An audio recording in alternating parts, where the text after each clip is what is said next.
àwọn agbébọn jí igbákejì olórí ilé-ìgbìmọ̀ asòfin Kebbi gbé. Àwọn agbébọn láti agbègbè Lakurawa ti náwó gan igbákejì olórí ilé-ìgbìmọ̀ asòfin ìpínlẹ̀ Kebbi Samaila Bagudo tí wọ́n jí gbé lọ.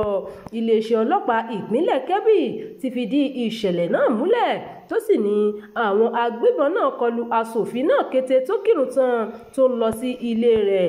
Agbẹnusọ iléeṣẹ́ ọlọ́pàá ní ìpínlẹ̀ Kebbi CSP Nafiu Abubakar ní àwọn ẹ̀ṣọ́ aláàbò ti wà níta báyìí láti ṣàwárí Bagudo.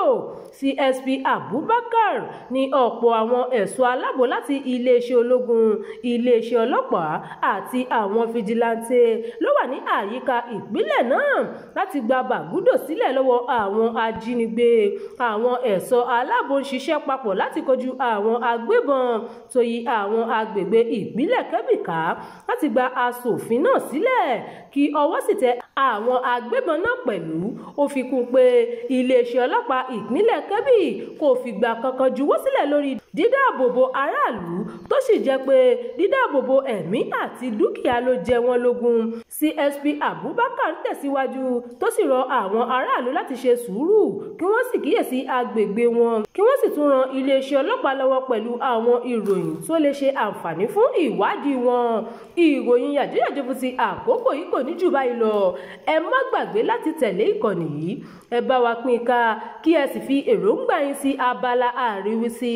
Abdulkareem Nimot ló ti ń jábọ̀ ìròyìn.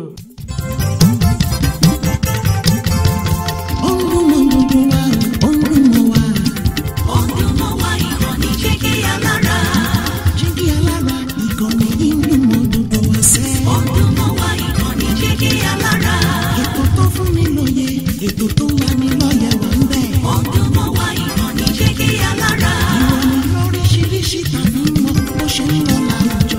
Ọdún mọ́ wa ìkànnì Jígí Alára. Ìkànnì Jígí Alára. Jígí Alára. Jígí Alára.